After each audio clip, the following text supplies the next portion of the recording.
Hello, എല്ലാവർക്കും master key അക്കാഡമിയുടെ പുതിയൊരു എപ്പിസോഡിലേക്ക് സ്വാഗതം. അപ്പോൾ നമുക്ക് എന്തെങ്കിലും പഠിച്ചാലോ? എന്താ പഠിക്കുക? കുറച്ച് പ്രീവിയസ് ഇയർ ക്വസ്റ്റ്യൻസ് നമുക്കിന്ന് ഡിസ്കസ് ചെയ്യാം. ഓക്കെ, നമ്മുടെ പ്രോജക്റ്റ് ഓഫീസറിൻ്റെ PYQ പാർട്ട് 3 ആണിത് കേട്ടോ. നമ്മൾ ഓൾറെഡി 2 പാർട്ട് ഡിസ്കസ് ചെയ്തിട്ടുണ്ട്. അപ്പോൾ എല്ലാവരും അത് വാച്ച് ചെയ്തെന്ന് വിശ്വസിക്കുന്നു. അപ്പോൾ ഇത് പാർട്ട് 3 ആണ്. അപ്പോൾ കുറച്ച് ക്വസ്റ്റ്യൻസ് കൂടെ, ഒരു 10-20 ക്വസ്റ്റ്യൻസ് കൂടെ നമുക്കിന്ന് ഡിസ്കസ് ചെയ്ത് പോകാമേ. അപ്പോൾ ആദ്യത്തെ ചോദ്യം, gypsum application in aquaculture pond. Gypsum എന്തിനാണ് നമ്മുടെ അക്വാകൾച്ചർ പോണ്ടിൽ അപ്ലൈ ചെയ്യുന്നത്? ജിപ്സം എന്ന് പറഞ്ഞാൽ എന്താ? കാൽസ്യം സൾഫേറ്റ് ആണ്. ജിപ്സം ഈസ് കാൽസ്യം സൾഫേറ്റ് അല്ലേ? ഈ കാൽസ്യം സൾഫേറ്റ് എന്തിനാണ് നമ്മൾ അക്വാകൾച്ചർ പോണ്ടിൽ അപ്ലൈ ചെയ്യുന്നത്? ഓപ്ഷൻസ് ഉള്ളത് increase pH, decrease pH, stabilise the pH, none. അപ്പം ഇതിലേതോ ഒരു ഓപ്ഷൻ ആണ് ജിപ്സം അപ്ലൈ നമ്മൾ ചെയ്യുന്നത് മെയിൻലി. അപ്പോൾ ഒന്നാമത്തെ ഓപ്ഷൻ നമ്മൾ നോക്കുമ്പോൾ pH ഇൻക്രീസ് ചെയ്യാൻ വേണ്ടി. pH ആണല്ലോ ഇവിടെ എല്ലാം നമുക്ക് ഓപ്ഷൻ തന്നെ.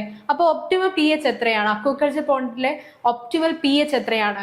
അത് 6.5 to 9 ആണ് ഒപ്റ്റിമം pH. നമ്മുടെ ഐഡിയൽ pH എന്ന് പറയുമ്പോൾ ഈ ഒരു റേഞ്ചിനുള്ളിൽ നമുക്ക് നിൽക്കണം പോണ്ടിനകത്തില്. ഓക്കെ, പോണ്ട് pH ആണ് 6.5 to 9. ഇതിന്റെ ഇടയ്ക്ക് നിന്ന് അങ്ങോട്ടോ ഇങ്ങോട്ടോ മാറുമ്പോഴാണ് pHന് വ്യത്യാസം വരുന്നത്. അപ്പോൾ ആദ്യത്തെ ഓപ്ഷൻ എന്താ? ഇൻക്രീസ് pH കൂട്ടാൻ വേണ്ടി നമ്മൾ എന്താ ചെയ്യുക? സാധാരണയായിട്ട് pH കൂട്ടാൻ വേണ്ടി നമ്മൾ ലൈം ആണ് ആഡ് ചെയ്യുന്നത്. ആഡ് ലൈം അല്ലെ? ലൈം ആണ് അവിടെ നമ്മൾ ആഡ് ചെയ്യുന്നത്. ഇപ്പൊ നമ്മുടെ pH ഒരു 6.5 to 8.5 ഇടയ്ക്കാണെങ്കിലാണ് നമുക്ക് pH കൂട്ടേണ്ടത്. ആ ഒരു കേസസിൽ നമ്മൾ എന്ത് ചെയ്യും? ലൈം ആഡ് ചെയ്ത് കൊടുക്കും. ഓക്കെ, ഇൻ കേസ് ഇപ്പം 8.5 മുകളിലാണ് pH നിൽക്കുന്നത്, 9 അടുത്തിട്ടില്ല, 8.5 മുകളിലേക്കാണ് നിൽക്കുന്നതെങ്കിൽ ലൈം ആഡ് ചെയ്യരുത്. ലൈം ആഡ് ചെയ്യാൻ പാടില്ല. അപ്പോൾ ബിറ്റ്വീൻ 6.5 8.5 ഇടയ്ക്കാണെങ്കിലാണ് നമ്മൾ എന്ത് ചെയ്യുന്നത്? ലൈം ആഡ് ചെയ്ത് കൊടുക്കുന്നത്. അപ്പൊ ഇൻക്രീസ് ദ pH അല്ല, ഇൻക്രീസ് ദ pH എന്താ ചെയ്യുന്നത്? ലൈം ആണ് നമ്മളവിടെ ആഡ് ചെയ്ത് കൊടുക്കുന്നത്. അപ്പം രണ്ടാമത്തെ ഓപ്ഷൻ ആണ് reduce the pH. pH reduce ചെയ്യാനാണ് മെയിൻലി നമ്മൾ ജിപ്സംസ് യൂസ് ചെയ്യുന്നത് കേട്ടോ. ജിപ്സംസ് യൂസ് ചെയ്യുന്നത് മെയിൻലി pHനെ കുറയ്ക്കാനാണ്. കൂടുതലായുള്ള pHനെ കുറയ്ക്കാൻ വേണ്ടിയാണ് നമ്മൾ ജിപ്സംസ് യൂസ് ചെയ്യുന്നത്. ഈ നമ്മുടെ കാർബൺ ഡൈ ഓക്സൈഡ് ഇല്ലേ, കാർബൺ ഡൈ ഓക്സൈഡിന്റെ കണ്ടന്റ് കൂട്ടിയാലാണ് മാത്രമേ നമുക്ക് pH കുറയ്ക്കാനായിട്ട് പറ്റത്തുള്ളൂ.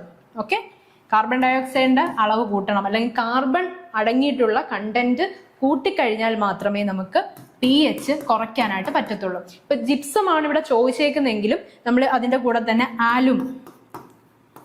അലൂമിനിയം സൾഫേറ്റ് നമ്മൾ ആഡ് ചെയ്യാറുണ്ട്. വാട്ടർ എക്സ്ചേഞ്ച് ചെയ്യാറുണ്ട്. ഇതൊക്കെ ചെയ്യാറുണ്ട് മെയിൻലി. അല്ലെങ്കിൽ കാർബൺ അടങ്ങിയ എന്തെങ്കിലും കാർബൺ കണ്ടന്റുകൾ ആഡ് ചെയ്യാറുണ്ട് pH കുറയ്ക്കാൻ വേണ്ടി. അപ്പൊ നമ്മുടെ ജിപ്സം ഇവിടെ എന്തിനാ ആഡ് ചെയ്യുന്നത്? pH കുറയ്ക്കാൻ വേണ്ടി. പിന്നെ ഒരു കൺഫ്യൂഷൻ നിങ്ങൾക്ക് ഉണ്ടാവും, സ്റ്റെബിലൈസ് ചെയ്യാനും pH സ്റ്റെബിലൈസ് ചെയ്യാനും ജിപ്സം അല്ലേ യൂസ് ചെയ്യുന്നത് എന്ന് ചോദിച്ചു കഴിഞ്ഞാൽ, ഹാർഡ്നെസ് കുറവായി. ഇപ്പം സ്ലൈറ്റ്ലി ഒരു ആൽക്ലൈൻ നേച്ചർ ആണല്ലോ നമ്മുടെ പോണ്ടിന്റെ വാട്ടറിന്.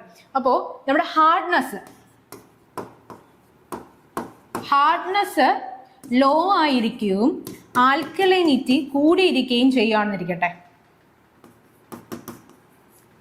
കൂടിയിരിക്കുന്ന സാഹചര്യത്തിൽ നമ്മൾ എന്ത് ചെയ്യും? ജിപ്സം ആഡ് ചെയ്യും. അവിടെയും ജിപ്സം നമ്മൾ ആഡ് ചെയ്യും. ജിപ്സം ആഡ് ചെയ്യുന്നത് ആ ഒരു കേസിൽ സ്റ്റെബിലൈസ് ചെയ്യാനാണ്. ഇവിടെ നമുക്ക് മറ്റ് ഹാർഡ്നെസിന്റെ കേസസോ അല്ലെങ്കിൽ ആൽക്കലൈനിറ്റി കൂടുതലാണോ അങ്ങനത്തെ ഒരു കാര്യവും നമ്മളോട് ചോദിച്ചിട്ടില്ല. ജസ്റ്റ് നമ്മളോട് ചോദിച്ചിരിക്കുന്നത് ജിപ്സം എന്തിനാണ് ആഡ് ചെയ്യുന്നത് എന്നുള്ള. അത് നമ്മൾ pH കുറയ്ക്കാൻ വേണ്ടിയാണ് യൂസ് ചെയ്യുന്നത് ജിപ്സം. ഇപ്പൊ സ്റ്റെബിലൈസ്, ഇപ്പൊ ക്വസ്റ്റ്യൻ അങ്ങനെയല്ല, ഹാർഡ്നെസ് കുറവാണ്, ആൽക്കലൈനിറ്റി കൂടുതലാണ്, അങ്ങനൊരു നമുക്കൊരു പാരാമീറ്റർ തന്നിട്ടാണ് നമുക്ക് ചോദിക്കുന്നതെങ്കിൽ അവിടെ നമുക്ക് എന്തെഴുതാം? ജിപ്സം. അവിടെയും ജിപ്സം ആഡ് ചെയ്യുന്നത് സ്റ്റെബിലൈസ് ചെയ്യാൻ വേണ്ടിയാണ്, pH സ്റ്റെബിലൈസ് ചെയ്യാൻ വേണ്ടത്. അപ്പോൾ ആൻസർ കിട്ടിയല്ലോ. ജിപ്സം നമ്മൾ ആഡ് ചെയ്യുന്നത് pH കുറയ്ക്കാൻ വേണ്ടിയാണ്. pH കൂട്ടാൻ വേണ്ടി നമ്മൾ എന്ത് ചെയ്യുന്നു? ലൈം ആഡ് ചെയ്യുന്നു. നമ്മുടെ അക്വാകൾച്ചർ പോണ്ടിന്റെ ഒപ്റ്റിമം pH ചോദിച്ചാൽ എത്രയാണ്? 6.5 to 9 ആണ്. അത് 6.5നും 8.5നും മുകളിലാണ്, അതിന്റെ ബിറ്റ്വീൻ ആണെങ്കിൽ മാത്രമേ നമ്മൾ ലൈം ആഡ് ചെയ്യത്തുള്ളൂ. 8.5ന് മുകളിലേക്കായാൽ നമ്മൾ ലൈം ആഡ് ചെയ്യത്തില്ല. ജിപ്സം, ആലും, വാട്ടർ എക്സ്ചേഞ്ച് അല്ലെങ്കിൽ കാർബൺ കണ്ടന്റ് എന്തെങ്കിലും ആഡ് ചെയ്തിട്ടാണ് നമ്മൾ വാട്ടറിന്റെ pH കുറയ്ക്കുന്നത്. സ്റ്റെബിലൈസ് ചെയ്യാൻ വേണ്ടി നമ്മൾ ജിപ്സം ആഡ് ചെയ്യും. ഏത് കേസിലാണ് നമ്മൾ സ്റ്റെബിലൈസ് ചെയ്യുന്നത് pHനെ? ഹാർഡ്നെസ് കുറയുകയും ആൽക്കലൈനിറ്റി കൂടി നിൽക്കുകയും ചെയ്യുന്ന സാഹചര്യത്തിലാണ് നമ്മൾ അങ്ങനെ ചെയ്യുന്നത്. അപ്പോൾ ഓക്കെ, ക്വസ്റ്റ്യൻ ക്ലിയർ ആയല്ലോ. ഇപ്പൊ നമ്മൾ സ്റ്റെബിലിറ്റി കുറയാൻ ജിപ്സം മാത്രമല്ല ലൈംസ്റ്റോൺ അല്ലെങ്കിൽ ബൈകാർബണേറ്റ് ആഡ് ചെയ്യും, സോഡിയം ബൈകാർബണേറ്റും ആഡ് ചെയ്യും കേട്ടോ. സോഡിയം ബൈകാർബണേറ്റ് നമ്മൾ ആഡ് ചെയ്യുന്നുണ്ട് സ്റ്റെബിലൈസ് ചെയ്യാൻ വേണ്ടി. അല്ലെങ്കിൽ ലൈംസ്റ്റോൺ ചെറിയ രീതിയിൽ ലൈംസ്റ്റോണും ആഡ് ചെയ്യുന്നുണ്ട് സ്റ്റേബിൾ ആക്കാൻ വേണ്ടി. രണ്ടും ഒരു ബാലൻസ്ഡ് ആയിട്ടുള്ള രീതിയിൽ നിർത്താൻ വേണ്ടിയാണ് നമ്മൾ ചെയ്യുന്നത്. ഇനി ജിപ്സത്തിന് മറ്റൊരു ക്വാളിറ്റിയും കൂടെ ഉണ്ട്. ജിപ്സം നമ്മൾ ആഡ് ചെയ്യുന്ന സമയത്ത് ടർബിഡിറ്റിയും കൂടെ കൺട്രോൾ ആവും കേട്ടോ. ടർബിഡിറ്റിയും കൂടെ കൺട്രോൾ ആവുന്നുണ്ട്.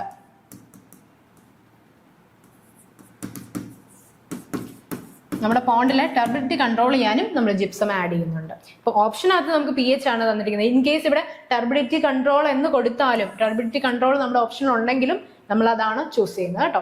അപ്പൊ ഇത്രയും കാര്യങ്ങൾ നമ്മൾ ഒറ്റ ക്വസ്റ്റിന് പഠിച്ചല്ലേ. pH കൂട്ടാൻ എന്ത് ചെയ്യണം, pH കുറയ്ക്കാൻ എന്ത് ചെയ്യണം, സ്റ്റെബിലൈസ് ചെയ്യാൻ എന്ത് ചെയ്യണം, അക്വാകൾച്ചർ പോണ്ടിന്റെ pH എത്രയാണ്, ഇത്രയും കാര്യങ്ങൾ നമ്മൾ ഈ ഒരു ഒറ്റ ചോദ്യത്തിനകത്തൊന്ന് പഠിച്ചു. അപ്പൊ മറക്കരുത്, ഇത് റിപ്പീറ്റ് ചെയ്ത് ചോദിക്കുന്ന ചോദ്യമാണ്. ഈ pHന്റെ കാര്യങ്ങളൊക്കെ ചോദിക്കുന്നതാണ്. അപ്പം പോയിന്റ്സ് നോട്ട് ചെയ്ത് വെക്കാം. അപ്പൊ അടുത്ത ചോദ്യത്തിലേക്ക് പോവാം. Brown blood disease of fish link to. Brown blood disease option ഉണ്ട്: ammonia, nitrate, nitrite, iron salt. ഇതാണ് നമ്മുടെ ഓപ്ഷൻസ്. അപ്പൊ ഇതെല്ലാം ഒരു നൈട്രജനുമായിട്ട് ബന്ധപ്പെട്ട ടേംസുകളൊക്കെ അല്ലേ, അയൺ ഒഴിച്ച്. ബാക്കി മൂന്നെണ്ണം നൈട്രജൻ അല്ലെങ്കിൽ നൈട്രിഫൈങ് ബാക്ടീരിയ ആയിട്ടൊക്കെ റിലേറ്റ് ചെയ്തിട്ടാണ്. അപ്പൊ ബ്രൗൺ ബ്ലഡ് ഡിസീസ് ലിങ്ക് ചെയ്തിരിക്കുന്നത് നൈട്രൈറ്റുമായിട്ടാണ്. നൈട്രൈറ്റുമായിട്ടാണ് ലിങ്ക് ചെയ്തിട്ടുള്ളത്. ഇനി അതെങ്ങനെയാണ് ബ്രൗൺ ബ്ലഡ് ഡിസീസ് എന്താണ് എന്നുള്ളത് നോക്കാം. ഈ നൈട്രൈറ്റ് നമ്മൾ അറിയാലോ, നൈട്രിഫൈങ് ബാക്ടീരിയ പ്രവർത്തിച്ചു കഴിഞ്ഞാൽ ആദ്യം അമോണിയ എന്തായിട്ട് മാറും? അമോണിയ എന്ന് പറയുമ്പോൾ ഹൈലി ടോക്സിക് ആണ് അല്ലെ. ഹൈലി ടോക്സിക് ആയിട്ടുള്ള അമോണിയ ലെസ് ടോക്സിക് ആയിട്ടുള്ള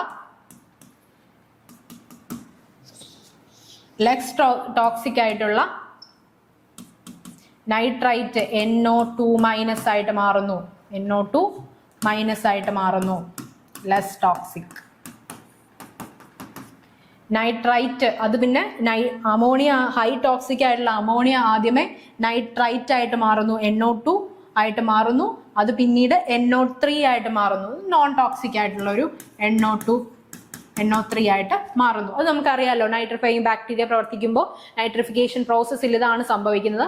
അമോണിയ ആദ്യമേ നൈട്രൈറ്റ് ആകുന്നു, അത് നൈട്രേറ്റ് ആകുന്നു.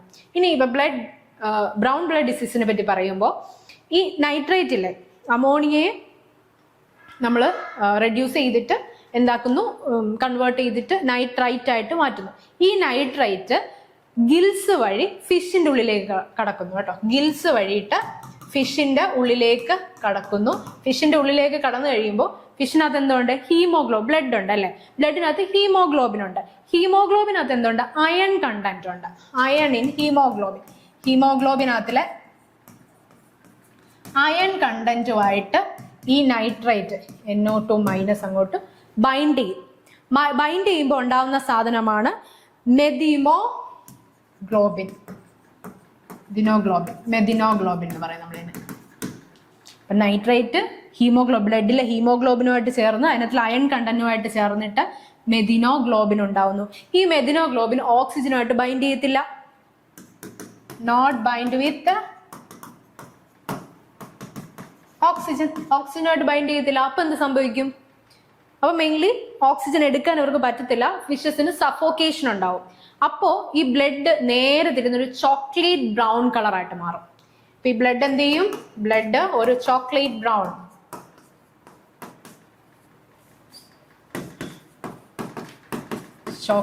ബ്രൗൺ നിറത്തിലേക്ക് മാറുന്നു.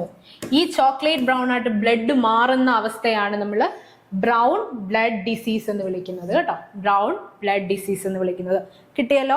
അപ്പൊ എന്താണ് ബ്രൗൺ ബ്ലഡ് ഡിസീസ് എന്ന് പറഞ്ഞു കഴിഞ്ഞാൽ നൈട്രേറ്റ്, അമോണിയെ കൺവേർട്ട് ചെയ്ത് നമ്മൾ നൈട്രേറ്റ് ആക്കി. ഈ നൈട്രേറ്റ് ഗിൽസ് വഴി, നമ്മുടെ ഫിഷിന്റെ ഗിൽസ് വഴി അതിന്റെ ബ്ലഡ് സ്ട്രീമിലേക്ക് പോകുന്നു. ബ്ലഡ് സ്ട്രീമിൽ ആരുണ്ട്? ഹീമോഗ്ലോബിൻ ഉണ്ട്. ഹീമോഗ്ലോബിനകത്തിലെ അയൺ കണ്ടന്റ് ഈ നൈട്രേറ്റുമായിട്ട് മിക്സ് ചെയ്തിട്ട് മെഥിനോഗ്ലോബിൻ ഉണ്ടാവുന്നു. ഈ മെഥിനോഗ്ലോബിൻ ഓക്സിജനുമായിട്ട് ബൈൻഡ് ചെയ്യത്തില്ല. ആ ഒരു സാഹചര്യത്തിൽ എന്ത് വരുന്നു?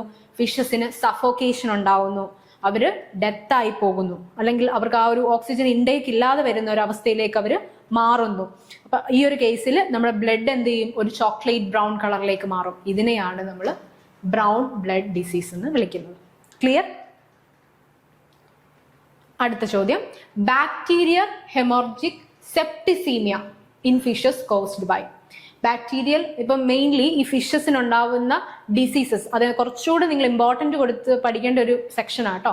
ഫിഷസിന്റെ ഏതൊക്കെ ഡിസീസസ് ആണ് ഫിഷസിന് വരുന്നത്? കുറേ സെക്ഷൻ നമുക്ക് ബാക്ടീരിയ ഡിസീസ് ഉണ്ട്, ഫംഗൽ ഡിസീസ് ഉണ്ട്, വൈറൽ ഡിസീസ് ഉണ്ട്, പ്രോട്ടോസോവനായിട്ടുള്ള ഡിസീസസ് ഉണ്ട്, പിന്നെ ഡെഫിഷ്യൻസി വേസ് വരുന്നുണ്ട്, അല്ലെങ്കിൽ എന്തെങ്കിലും ടോക്സിസിറ്റി വരുന്ന ഡിസീസസ് ഉണ്ട്. ഏതൊക്കെ ഡിസീസസ് ആണ് ഫിഷസിനെ അഫക്റ്റ് ചെയ്യുന്നതെന്ന് പഠിക്കണം. അതിന്റെ കോസേറ്റീവ് ഏജന്റ് ഏതാണ്? വളരെ ഇമ്പോർട്ടൻ്റ് ആണ്. എന്ത് ആണ് അതിന്റെ കോസേറ്റീവ് ഏജന്റ്? പിന്നെ അതിന്റെ സിംറ്റംസ്. ചില കേസസ് സിംറ്റംസ് വന്നിട്ട് ഇത് ഏത് രോഗമാണ്, ഇത് ഏത് ഡിസീസ് ആണ് ചോദിക്കും. ചിലപ്പോൾ കോസേറ്റീവ് ഏജൻസ് ഏതാണെന്ന് ചോദിക്കും. ഈ ഒരു കേസിൽ, ഈ ഒരു പാറ്റേണിൽ അങ്ങനെ ഒരു ക്വസ്റ്റ്യൻ വന്നേക്കുന്നത് അല്ലേ, ഇതിന്റെ കോസേറ്റീവ് ഏജന്റ് ആരാണ് എന്നുള്ള രീതിയിലാണ് ചോദിക്കുന്നത്. ചിലപ്പോൾ കോസേറ്റീവ് ഏജന്റ് തന്നിട്ട് രോഗം ഏതാണ് എന്നുള്ള രീതിയിലായിരിക്കും ക്വസ്റ്റ്യൻ. അപ്പം തിരിച്ചും തിരിച്ചും ഒക്കെ ചോദ്യം ചോദിക്കാൻ ചാൻസ് ഉണ്ട്. അപ്പൊ ആ ഒരു പാർട്ട് കുറച്ച് ഒന്ന് സ്ട്രെസ് കൊടുത്ത് നിങ്ങൾ നോക്കണം. നമ്മൾ താഴേക്ക് വരുമ്പോൾ കുറച്ച് മേജർ ആയിട്ടുള്ള ഡിസീസ് നമുക്കിപ്പോൾ ഡിസ്കസ് ചെയ്ത് പോവാം. അപ്പൊ ഈ ഒരു കേസിൽ ബാക്ടീരിയ ഹെമോർജിക് സെപ്റ്റിസീമിയ എന്നുണ്ട്, ഓപ്ഷൻസ് ഉണ്ട്. എയറോമോണസ് ലിക്വിഫാസിയസ്, ഹെറോമോണസ് ഹൈഡ്രോഫില, ഫ്ലാവോബാക്ടീരിയം, ഫ്ലക്സിബാറ്റർ. ഇത്രയാണ് നമ്മുടെ ഓപ്ഷൻസ് ഉള്ളത്. ഇപ്പൊ ഇതിനകത്തുനിന്നൊരു ഹിന്റ് നിങ്ങൾക്ക് കിട്ടും. ബാക്ടീരിയ ഹെമോർജിക് സെപ്റ്റിസീമിയയുടെ മറ്റൊരു പേര് മോട്ടയിൽ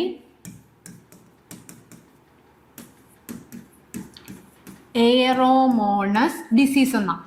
മോട്ടയിൽ എയറോമോണസ് ഡിസീസ് എന്നാണ് അതിന്റെ മറ്റൊരു പേര്. അല്ലെങ്കിൽ മോട്ടയിൽ എറോമോണസ് സെപ്റ്റിസീമിയ എന്ന് വിളിക്കാം. ഓക്കെ, ഈ ഒരു പേര് ഇതിന് മറ്റൊരു പേരാണ് ഇത്. ഈ ഒരു പേരിൽ നിന്ന് നമുക്കറിയാം ഇതിന്റെ കോസേറ്റീവ് ഏജന്റ് ആരായിരിക്കും? എയറോമോണസ് ആണ്. അപ്പൊ ഇതിനകത്തുനിന്ന് രണ്ട് ഓപ്ഷൻ തള്ളിപ്പോയെ, സിയും ഡിയും അല്ല എന്ന് നമുക്ക് മനസ്സിലായി. എയും ബിയും ആണ്. ഇനി അതിലേതാണ് എന്നുള്ളതാണ് നമ്മൾ പഠിച്ചു വെക്കുക. എയറോമോണസ് ഹൈഡ്രോഫിലയാണ് നമ്മുടെ BHS അല്ലെങ്കിൽ മോട്ടയിൽ എറോമോണസ് സെപ്റ്റിസീമിയയ്ക്ക് കാരണമാകുന്ന ജീവി, കോസേറ്റീവ് ആയിട്ടുള്ള ജീവി. എറോമോണസ് ഹൈഡ്രോഫിലയാണ് നമ്മുടെ ആൻസർ. Okay, option D. ഇനി നമുക്ക് കുറച്ച് ഡിസീസസ് ഒന്ന് പരിചയപ്പെട്ടു പോകാം. കാരണം വളരെ ഇമ്പോർട്ടൻ്റ് ആണ്, പലതവണയും ചോദ്യം ചോദിച്ചിട്ടുണ്ട്. അതുകൊണ്ട് തന്നെ നമുക്ക് കുറച്ച് ഡിസീസസും അതിൻ്റെ കോസേറ്റീവ് ഓർഗാനിസംസും ഒന്ന് ഡിസ്കസ് ചെയ്ത് പോകാം. അപ്പോൾ ഒന്നാമത് ഡിസീസിന്റെ നെയിം മോട്ടയിൽ എറോമോണസ് സെപ്റ്റിസീമിയ. നമ്മൾ നേരത്തെ പറഞ്ഞ നമ്മുടെ ബാക്ടീരിയ. ഇതിനകത്തുനിന്ന് ഈ ഒരു ബാക്ടീരിയൽ ഹെമറോജിക് സെപ്റ്റിസീമിയ എന്നുള്ളതിനകത്തുനിന്ന് രണ്ട് കാര്യം നമ്മൾ പഠിക്കും. ഇതൊരു ബാക്ടീരിയൽ ഡിസീസ് ആണെന്ന് പഠിക്കാം. ഓക്കെ, അതുപോലെ തന്നെ ഇതിന്റെ മറ്റൊരു പേരാണ് മോട്ടയിൽ എറോമോണസ് സെപ്റ്റിസീമിയ. അതുകൊണ്ട് തന്നെ ഒരു ഹിന്റ് അതിനകത്തുണ്ട്, എറോമോണസ് ആണ് സ്പീഷീസ്, അതായത് കോസേറ്റീവ് ഏജന്റ് എന്നുള്ളത്. രണ്ട് ഹിന്റ് ആ ഒരു ക്വസ്റ്റ്യനകത്ത് തന്നെ ഉണ്ട്. എറോമോണസ് ഹൈഡ്രോഫിലയാണ് ഇതിന്റെ കോസേറ്റീവ് ഏജന്റ് എന്ന് പറഞ്ഞാൽ നമുക്ക് ഇതിന് റെഡ് അൾസേഴ്സ് വരും. അബ്ഡോമിനസുള്ള ഡ്രോപ്സി മെയിൻലി ഫ്ലൂയിഡ് ഒക്കെ ഇങ്ങനെ കെട്ടി നിൽക്കുന്ന ഒരു അവസ്ഥ. ഫിൻറോട്ട്, ഹെമോർജോയിഡ്സ്, ഇതൊക്കെയാണ് മെയിൻലി ഇതിന്റെ ഒരു സിംറ്റംസ് എന്ന് പറഞ്ഞാൽ. ഇതിന്റെ ട്രീറ്റ്മെന്റ് നമ്മൾ നോക്കുമ്പോൾ ആന്റിബയോട്ടിക് കൊടുക്കുക, ഓക്സി ടെട്രാസൈക്ലിൻ പോലുള്ള ആന്റിബയോട്ടിക് കൊടുക്കുക, അല്ലെങ്കിൽ പോണ്ട് സാനിറ്റൈസേഷൻ ചെയ്യുക, സ്ട്രെസ് ഒക്കെ റിഡ്യൂസ് ചെയ്യുക. അങ്ങനെയൊക്കെ ഒരു പരിധി വരെയൊക്കെ നമുക്ക് ഈ ഒരു MAS ഡിസീസ് തടയാനായിട്ട് പറ്റും. രണ്ടാമത്തത് ഫുറുംഗുലാസിസ്, അത് എയറോമോണസ് സാൽമോനസിഡയാണ്. വളരെ ഇമ്പോർട്ടൻ്റ് ആണ്. സാൽമോനസിഡ സാൽമൺസിനകത്ത് വരുന്ന ഒരു രോഗമാണ് കേട്ടോ. സാൽമൺ മെയിൻലി സാൽമൺസിനകത്ത് വരുന്ന ഒരു രോഗമാണിത്. ഒരു ലേഷൻസ് പോലെ, ബോയിൽ ലൈക്ക് ലേഷൻസ് പോലെ ഉണ്ടാവും. ഇന്റേണൽ ബ്ലീഡിങ് ഒക്കെ ഫിഷസിലുണ്ടാവും. മെയിൻലി ഇതിന് മെഡിക്കേറ്റഡ് ആയിട്ടുള്ള ഫീഡ്സ്, വാക്സിനേഷൻ ഒക്കെ കൊടുത്തിട്ടാണ് ഇത് നമ്മൾ റെഡ്യൂസ് ചെയ്യുന്നത്, അതിൻ്റെ ട്രീറ്റ്മെന്റ് ചെയ്യുന്നത്. പിന്നെ കോളുംനാരിസ് ഡിസീസ്, ഫ്ലാവോബാക്ടീരിയം കോളുംനാരെ എന്നാണ് ഇതിന്റെ പോസിറ്റീവ് ഏജന്റിന്റെ പേര്. ഈ കോട്ടൺ ലൈക്ക് മൗത്ത് ലേഷൻസ് അല്ലെങ്കിൽ ഗിൽ നെക്രോസിസ്, ഗിൽസ് ഒക്കെ പൊഴിഞ്ഞു പോകുന്ന ഗിൽ നെക്രോസിസ്, ഒക്കെ വരുന്നതാണ് ഈ കൊളുമിനാരിസിന്റെ മെയിൻ ആയിട്ടുള്ള സിംറ്റംസ്. അതിന് ഒന്ന് നോക്കാം. KMNO4 ബാത്ത് ആണ് കൊടുക്കുന്നത് കേട്ടോ. കൊളുമിനാരിസ് വരുന്ന സമയത്ത് നമ്മൾ എന്താ ചെയ്യുന്നത്? KMNO4ന്റെ പൊട്ടാസ്യം പെർമാനേറ്റിന്റെ ബാത്ത് കൊടുക്കും, ആന്റിബയോട്ടിക് കൊടുക്കും. പിന്നെ ഗിൽ റോട്ട് ബാക്ടീരിയൽ ഗിൽ ഡിസീസുകളുണ്ട്. അത് ഫ്ലാവോബാക്ടീരിയം ബ്രാഞ്ചിയോപിലം എന്ന് പറഞ്ഞ കോസേറ്റീവ് ഓർഗാനിസമാണ്. റാപ്പിഡ് ആയിട്ടുള്ള ബ്രീത്തിങ്, പെട്ടെന്ന് ഇങ്ങനെ ബ്രീത്ത് ചെയ്യുക, സ്വെല്ലൻ ആയിട്ടുള്ള ഗിൽസ് ഒക്കെയാണ് അതിന്റെ പ്രത്യേകത. ഗില്ലിനെ എഫക്ട് ചെയ്യുന്ന ഒരു ഡിസീസാണത്. മെയിൻലി എയറേഷൻ ഇംപ്രൂവ് ചെയ്യുക, ആന്റിബയോട്ടിക് ട്രീറ്റ്മെന്റുകൾ ചെയ്യുക എന്നുള്ളതേ ഉള്ളൂ. വിബ്രിയോസിസ്, വിബ്രിയോ ആംഗുലാരം എന്ന് പറഞ്ഞ ഏജന്റ് ഓർഗാനിസമാണ് ഇത് ഉണ്ടാകുന്നത്. സ്കിന്നിൽ ഹിമോർജിക് ഉണ്ടാവും, അൾസേഴ്സ് ഉണ്ടാവും, സെപ്റ്റിസീമിയ ഉണ്ടാവും. മെയിൻലി ഇത് വാക്സിനേഷൻ, മെഡിക്കേറ്റഡ് ആയിട്ടുള്ള ഫീഡ്സ് അല്ലെങ്കിൽ ആന്റിബയോട്ടിക്സ് യൂസ് ചെയ്യുക എന്നുള്ളതേ ഉള്ളൂ. പിന്നെ എഡ്വാസിലോരിയസിസ്, എഡ്വാസിലിയ ടാർഡയാണ് അത് ഉണ്ടാക്കുന്നത്. ആപ്സസ് അല്ലെങ്കിൽ ഇന്റേണൽ ഓർഗൻസിന് ഡാമേജ് ആണ് ഇത് മെയിൻലി ഉണ്ടാകുന്നത്. ആന്റിബയോട്ടിക്, പോണ്ട് ഹൈജീൻസ് ഒക്കെ മെയിൻലി നമ്മൾ നോക്കണം. അടുത്തത് നമ്മൾ ഫംഗൽ ഡിസീസ്. ഇത് മാത്രമല്ല, ബാക്ടീരിയ ഡിസീസ് അത് മാത്രമല്ല, ഇമ്പോർട്ടൻ്റ് ആയത് മാത്രമേ ഉൾപ്പെടുത്തിയിട്ടുള്ളൂ കേട്ടോ. ഫംഗൽ ഡിസീസസ് എന്ന് പറയുമ്പോൾ സാപ്രോലെഗ്നിയാസിസ്, നിങ്ങൾ കുറച്ചുകൂടെ ഫെമിലിയർ ആക്കി. സാപ്രോലെഗ്നിയാസിസ് ഒരു ഫംഗൽ ഡിസീസാണ്.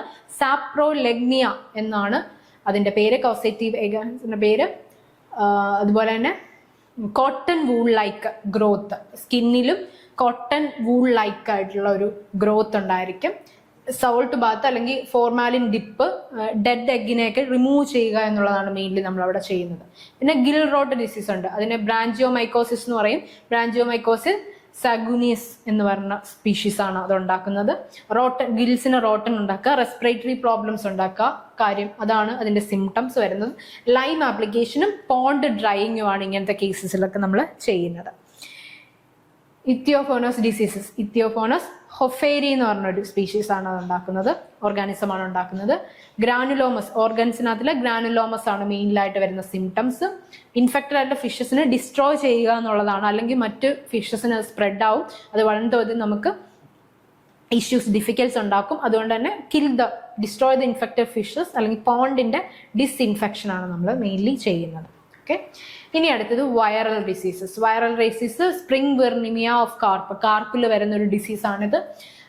കാർപ്പ് വൈറസ് ആണ്, spring viraemia of carp virus ആണ്. ഈ അബ്ഡോമിനൽ സ്വെല്ലിംഗ് ഒക്കെ ഇങ്ങോട്ട് വന്നിട്ട് ഡാർക്കൻ കളർ ആവുക, ഹെമോറേജ് ഉണ്ടാവുക. ക്യൂർ ഒന്നുമില്ല ഈ ഒരു കേസിൽ. SVC വന്നു കഴിഞ്ഞാൽ ഇതിന് പ്രത്യേകിച്ച് ക്യൂർ ഒന്നുമില്ല. നമ്മൾ ബയോസെക്യൂരിറ്റി ചെയ്യുക എന്നുള്ളതുള്ളത്, പ്രോപ്പറായിട്ടുള്ള ക്വാറന്റൈൻ ചെയ്യുക, ഫിഷസിനെ പ്രോപ്പറായിട്ട് ട്രീറ്റ് ചെയ്യുക എന്നുള്ളൊരു കാര്യം മാത്രമേ ഉള്ളൂ. അവിടെ ട്രീറ്റ്മെന്റ് ഒന്നും അങ്ങനെ അവൈലബിൾ അല്ല. കൊയ് ഹെർപ്പാസിസ് വൈറസ് തന്നെയാണ്. ഗിൽ നെക്രോസിസ് ഉണ്ടാവുന്നു, ഹൈ മോർട്ടാലിറ്റി ആണ്, പെട്ടെന്ന് മരണം കുറച്ച് കൂടുതലാണ്. പിന്നെ സ്ട്രിക്റ്റ് ആയിട്ടുള്ള ബയോസെക്യൂരിറ്റിയാണ് നമ്മൾ ചെയ്യേണ്ടത്. ടെമ്പറേച്ചർ കൺട്രോൾ ചെയ്യുക എന്നുള്ളതാണ് മെയിനായിട്ട് അതിൻ്റെ ഒരു റെമഡി ആയിട്ട് പറയുന്നത്. ഇൻഫെക്ടീഷ്യസ് അല്ല പാൻക്രിയാറ്റിക് നെക്രോസിസ്, ഇൻഫെക്ടീഷ്യസ് പാൻക്രിയാസിസ് നെക്രോസിസ് വൈറസ് ആണ് വൈറൽ ഡിസീസ്, ഒരു കോസേറ്റീവ്. ഇതിൻ്റെയൊക്കെ ഒരു പിക്ചറും കൂടെ വെക്കേണ്ടായിരുന്നു അല്ലേ. ഇത് പറഞ്ഞു പോയി കഴിഞ്ഞാൽ നമ്മൾ ഒരു ക്ലാസ് മൊത്തം നമുക്ക് ആകെ 1 hour ഉണ്ടെങ്കിൽ 1 hour നമ്മൾ പഠിക്കാൻ എടുത്തിട്ടുണ്ടെങ്കിൽ അതിൻ്റെ ഒരു ½ hour തന്നെ ഡിസീസസ് മാത്രം ഇരുന്ന് പഠിക്കേണ്ടി വരും. അപ്പം അതെല്ലാം കൂടെ ഈ ഒരു ഒറ്റ POQ ഡിസ്കസിനകത്ത് പറയാൻ പറ്റില്ല. അതുകൊണ്ടാണ് നമുക്ക് ക്ലാസ്സിൽ അത് എന്തായാലും നന്നായിട്ട് ഡിസ്കസ് ചെയ്യും കേട്ടോ. ഓക്കെ, ക്രൂക്ക് സ്ക്രൂ സ്വിമ്മിങ് അല്ലെങ്കിൽ അതിങ്ങനെ ഒഴിച്ചൊഴിച്ചുള്ള സ്വിമ്മിങ് ഉണ്ട്. അബ്ഡോമിനലിൻ്റെ ഡിസ്റ്റൻഷൻ ഒക്കെ ഉണ്ടാവുന്നുണ്ട്. IPN-ന് vaccination and remove infected stock. നിങ്ങൾ പഠിക്കുന്ന സമയത്ത് ഈ ഒരു ഗൂഗിളിൽ ചെന്നിട്ട് ഇതിൻ്റെ ഒരു പേര്, ഡിസീസിൻ്റെ പേര് അടിച്ചു കൊടുക്കുക. അപ്പോൾ അതിൻ്റെ ഫിഗർ കാണും. അപ്പം കുറച്ചുകൂടെ ഫിഗറും കൂടെ എടുക്കുമ്പോൾ ഇപ്പോൾ ഗില്ലാണോ അല്ലെങ്കിൽ മ്യൂക്കസ് സെക്രീഷൻസ്, ചില കേസസിലൊക്കെ ഭയങ്കരമായിട്ട് മ്യൂക്കസ് സെക്രീഷൻസ് കാര്യങ്ങൾ വരുന്നുണ്ട്. അല്ലെങ്കിൽ ഗിൽ എല്ലാം റോട്ട് ചെയ്ത് പോകുന്നുണ്ട്, അബ്ഡോമിനൊക്കെ സ്വെല്ലാവുന്നുണ്ട്. അപ്പോൾ അതിൻ്റെയൊക്കെ ഒരു ഫിഗർ ആയിരിക്കും കിട്ടുന്നത്. അപ്പോൾ ആ ഒരു ഇമേജും കൂടെ നിങ്ങൾ മനസ്സിലിരിക്കുക, ഓക്കെ ഇതാണ് സെപ്റ്റിസിമിയ. അപ്പോൾ അത് കണക്ട് ചെയ്തൊക്കെ നിങ്ങൾക്ക് കുറേ പരിധി വരെയൊക്കെ ഇതിൻ്റെ സിംറ്റംസ് കാര്യങ്ങളൊക്കെ നിങ്ങൾക്ക് ഓർത്തിരിക്കാനായിട്ട് പറ്റും. ഓക്കെ, വാക്സിനേഷൻ ആണ് IPN നമ്മൾ ചെയ്യുന്നത്. പിന്നെ അതുപോലെ VHS വൈറൽ ഹെമോഗോസിസ് സെപ്റ്റിസിമിയ ഉണ്ട്. അത് എക്സോഫ്താൽമിയ, മെയിൻലി എക്സോഫ്താൽമിയ ഉണ്ട്. ഹോർമറേജിങ് സെപ്റ്റിസിമിയ വൈറസ് ആണ് ഇതിന്റെ കോസേറ്റീവ് ഏജൻസ് എന്ന് പറഞ്ഞ സിംറ്റം ആണ് പറഞ്ഞത്. ഇതിനും ട്രീറ്റ്മെന്റ് ഇല്ല, ബയോസെക്യൂരിറ്റി ആണ് മെയിൻലി നമ്മൾ ചെയ്യുന്നത്. ഓക്കെ, എക്സോഫ്താൽമിയ എന്ന് പറഞ്ഞാൽ കണ്ണുകളൊക്കെ ഇങ്ങനെ ബൾജ് ചെയ്ത് വരുന്ന ഒരു അവസ്ഥയാണ് കേട്ടോ. പുറത്തേക്ക് ഇങ്ങനെ ബൾജ് ചെയ്ത് വരും. രണ്ട് കണ്ണുകളും രണ്ട് സൈഡിലേക്ക് ഇങ്ങനെ ബൾജ് ചെയ്ത് നിൽക്കുന്നതാണ് നമ്മൾ എക്സോഫ്താൽമിയ എന്ന് പറയുന്നത്, പുറത്തേക്ക് വരും. ഇനി പാരസൈറ്റിക് ആയിട്ടുള്ള diseases, white spot disease, itching disease എന്നൊക്കെ പറയും. ഇത്യോപിയസ് മൾട്ടിഫിലിയസ് എന്നാണ് ആ ഒരു കോസിറ്റീവ് ഓർഗാനിസം. ഇത് കുറേ തവണ കണ്ടിട്ടുള്ള ഒരു ഡിസീസും കൂടെ കേട്ടോ. കുറേ തവണയൊക്കെ ഈ ഡിസീസ് ചോദിച്ചിട്ടുണ്ട്. വൈറ്റ് സിസ്റ്റ്, ബോഡിയിൽ വൈറ്റ് സിസ്റ്റ് വരും. ഇങ്ങനെ സ്ക്രാച്ചിങ്, നമ്മൾ അവരെവിടെങ്കിലും പോയിട്ട് ഈ കല്ലിലൊക്കെ ഉരയ്ക്കുന്ന ഒരു ബിഹേവിയർ ഒക്കെ വരും. ഇച്ചിങ് എന്ന് പറഞ്ഞാൽ അത് നമുക്ക് പെട്ടെന്ന് ഓർത്തിരിക്കാൻ പറ്റും അല്ലേ. ഇച്ചിങ് നമുക്ക് പറഞ്ഞാൽ ചൊറിച്ചിലുണ്ടാവുക എന്നുള്ളതല്ലേ. അവർ പോയി ഇങ്ങനെ റോക്കിലും സബ്സ്ട്രേറ്റിലൊക്കെ പോയി ഇങ്ങനെ അവരിങ്ങനെ റബ്ബ് ചെയ്യുന്ന ഒരു ബിഹേവിയർ ഇവർ ഈ ഡിസീസ് വന്ന് കാണിക്കും. ഫോർമാലിൻ ബാത്ത് ആണ്, അല്ലെങ്കിൽ ടെമ്പറേച്ചർ ഗ്രാജുവലി റൈസ് ചെയ്ത് കൊടുക്കുക എന്നുള്ളതാണ്. ട്രൈക്കോഡേന എക്സസ് ആയിട്ടുള്ള മ്യൂക്കസ് ഉണ്ടാവും, ഗിൽ ഇറിറ്റേഷൻസ് കാര്യങ്ങളുണ്ടാവും. സോൾട്ട് ഡിപ്പാണ് നമ്മൾ നാച്ചുറലി ചെയ്തു പോകുന്നത്. പിന്നെ കോസ്റ്റിയാസിസ് ഇക്തിയോബോഡോ നെക്ടേറ്റർ ആണ്. സ്കിന്നിന്റെ ക്ലൗഡിനെസ് അല്ലെങ്കിൽ ലെതർജിയാണ് നമ്മൾ ചെയ്യുന്നത്. ഫോർമാലിൻ ട്രീറ്റ്മെന്റ് മെയിൻലി, അല്ലെങ്കിൽ കെമനോഫോണിന്റെ ട്രീറ്റ്മെന്റ് ആണ് ഈ ഒരു കേസസിൽ നമ്മൾ ചെയ്യുന്നത്. ഡാക്ടിയോഗൈറസ് എന്ന് പറഞ്ഞ സ്പീഷീസ് ആണ്, ഒരു ഓർഗാനിസം ആണ്. ഗിൽ ഡാമേജ്, ഗ്രാസ്പിംഗ് ആണ് ഉണ്ടാവുന്നത്. പ്രാസിക്യൂറ്റഡ് ആയിട്ടുള്ള ട്രീറ്റ്മെന്റുകൾ നമ്മൾ കൊടുക്കാറുണ്ട്. ഗൈഡോഡക്റ്റാലിസിസ് എന്ന് പറഞ്ഞ സ്പീഷീസ് ഓർഗാനിസം ആണ്. സ്കിൻ ഇറോഷൻ സംഭവിക്കുന്ന ഒരു ഡിസീസ് ആയിട്ടോ അത്. സ്കിൻ ഇറോഷൻ, സോൾട്ട് ബാത്ത് ആണ് നമ്മൾ കൊടുക്കുന്നത്. ആർഗുലോസിസ്, ഫിഷ് ലൂസ് എന്ന് നമ്മൾ വിളിക്കും. ആർഗുലസ്, വിസിബിൾ ആയിട്ടുള്ള ലൈസസുകൾ, അൾസേഴ്സുകളൊക്കെ ഉണ്ടാവുന്ന ഒരു അസുഖമാണ്. ഓർഗാനോ ഫോസ്ഫേറ്റ് ട്രീറ്റ്മെന്റ് ഒക്കെ നമ്മൾ ചെയ്യുന്നത്. പിന്നെ ലെർണിയാസിസ്, ആങ്കർ വോം ഡിസീസ് എന്നൊക്കെ നമ്മൾ വിളിക്കും. ലെർണിയാണത്. ത്രെഡ് ലൈക്ക് വോം ഇങ്ങനെ ബോഡിയിൽ ഇങ്ങനെ അറ്റാച്ച് ചെയ്തിരിക്കും, പുഴുവൊക്കെ കയറിയ പോലെയൊക്കെ ഇരിക്കുക. മാനുവലി നമ്മൾ റിമൂവ് ചെയ്തെടുക്കുക, അല്ലെങ്കിൽ KMNO4 ബാത്ത് ചെയ്തെടുക്കാം. മോസ്റ്റ് കേസിലെ ട്രീറ്റ്മെന്റ് നമ്മൾ ചെയ്യുന്നത് KMNO4 ബാത്തിങ് ആണ്. കൂടുതൽ കേസസും KMNO4 ബാത്തിങ് നമുക്ക് കാണും. അപ്പം നമ്മൾ KMNO4 ബാത്ത് ചെയ്യുന്ന ഡിസീസ് ഏതൊക്കെയാണ് എന്നുള്ളത് ലിസ്റ്റ് ഔട്ട് ചെയ്ത് പഠിക്കാം. പിന്നെ വൈറൽ ഡിസീസിനൊക്കെ കൂടുതലും ട്രീറ്റ്മെന്റ്സ് അങ്ങനെ ഇല്ല, ബയോസെക്യൂരിറ്റിയാണ് നമ്മൾ ചെയ്യുന്നത് എന്നുള്ള കാര്യം ഓർത്തിരിക്കാം. ഓക്കെ, അപ്പോൾ അതൊന്നുകൂടെ ഒന്ന് സ്ട്രെസ് എടുത്ത് പഠിക്കേണ്ട ഒരു ടോപ്പിക്കാണ് ഡിസീസസ്, അവരുടെ causative agents, symptoms, treatment. Okay, അടുത്ത ചോദ്യത്തിലേക്ക് പോവാം. Most preferred method for complete eradication of weed fishes before stocking. ഇത് പല തവണ പല ക്വസ്റ്റ്യൻ പേപ്പറിനകത്തും ഇപ്പൊ ഡിഫറെൻ്റ് ആയിട്ടുള്ള എക്സാംസിന്, നമ്മുടെ ഫിഷറീസിന് തന്നെ ഡിഫറെൻറ്റ് എക്സാമിനേഷൻസും ചോദിച്ചു കണ്ടിട്ടുള്ള ഒരു ചോദ്യമാണിത്. നമ്മൾ complete eradication of the fishes, weed ഫിഷസിനെ നമ്മൾ വീഡ് ഫിഷസിനെ നമ്മൾ പോണ്ടിൽ നിന്ന് ഇറാഡിക്കേറ്റ് ചെയ്യാൻ എന്താണ് ചെയ്യുന്നത്? Dewatering and desalting, netting, hook and lining, poisoning using mahua oil cake. Option D, mahua oil cake use ചെയ്യുന്നതാണ് കംപ്ലീറ്റ് ഇറാഡിക്കേഷൻ എന്ന് നമ്മൾ പറയുന്നത്. ഈ മഹ്വ ഓയിൽ കേക്ക് ഒരേ സമയം ഒരു ഫെർട്ടിലൈസറുമാണ്, ഫിഷ് പോയിസണിങ് ആണ് കേട്ടോ. ഒരേ സമയം എന്താണ്? ഫിഷ് പോയിസണും ആണ്, ഫെർട്ടിലൈസറും ആണ്.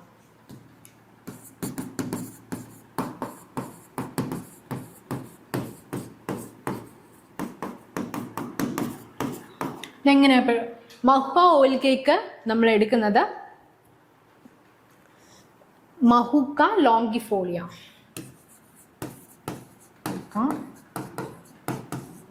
ലോംഗിഫോളിയ എന്ന് പറഞ്ഞൊരു പ്ലാന്റിൽ നിന്നാണ് ഇത് നമ്മൾ എടുക്കുന്നത്, എക്സ്ട്രാക്ട് ചെയ്തെടുക്കുന്നത്. ഇതിനകത്ത് മഹ്വ ഓയിൽ കേക്കിനകത്ത് ഒരു ഫിഷ് പോയിസൺ ആയിട്ടുള്ള സബ്സ്റ്റൻസ് ഉണ്ട്. അതിന്റെ പേരാണ് സാപ്പോണിൻ. സാപ്പോണിൻ എന്നൊരു സബ്സ്റ്റൻസ് ഉണ്ട്.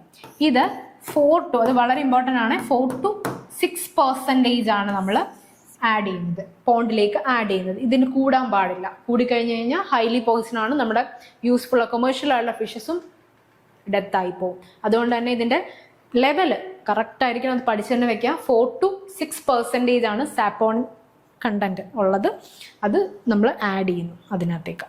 ഇപ്പം മധുക്ക ലോംഗിഫോളിയ എന്ന് പറഞ്ഞ പ്ലാന്റിൽ നിന്ന് എടുക്കുന്ന ഒരു ഫിഷ് പോയിസൺ ആണിത്. ഇതിനകത്ത് അടങ്ങിയിരിക്കുന്ന കമ്പോണന്റ് ഏതാണെന്ന് ചോദിച്ചാൽ സാപ്പോണിൻ ആണ്. 4 to 6% ആണ് നമ്മൾ സാപ്പോണിൻ ആഡ് ചെയ്യുന്നത്. ഇനി ഇതങ്ങ് പഠിച്ചു വെക്കുക കേട്ടോ. മഹ്വ ഓയിൽ കേക്കാണ് നമ്മൾ ഫിഷ് വീഡ് ഇറാഡിക്കേഷന് യൂസ് ചെയ്യുന്നത് എന്നുള്ളത് പഠിച്ചു വെക്കാം. ഈ ഫിഷ് പോയിസണായിട്ട് യൂസ് ചെയ്യുന്ന മറ്റൊരു വളരെ ഇമ്പോർട്ടൻ്റ് ആയിട്ടുള്ള വേറൊരു കമ്പോണന്റ് ആണ് റോട്ടിനോൾ. റോട്ടിനോൺ എന്ന് പറഞ്ഞൊരു കമ്പോണന്റ്. ഇപ്പൊ സാപ്പോണിനും റോട്ടിനോണും ആണ് മെയിൻലി നമ്മൾ ഫിഷ് പോയിസൺ ആയിട്ട് ഉപയോഗിക്കുന്നത്. ഡെറിസ് പ്ലാന്റ് ഇല്ലേ, ഡെറിസ് പ്ലാന്റിന്റെ റൂട്ടിൽ നിന്നാണ് ഇതെടുക്കുന്നത്. ഓക്കെ, ക്ലിയർ അല്ലേ? ഇപ്പൊ ഫീഡ് ഇറാർക്കേഷന് വേണ്ടി നമ്മൾ യൂസ് ചെയ്യുന്നത് എന്താ? Mahua oil cake. Mahua oil cake എടുക്കുന്നത് എവിടെ നിന്നാ?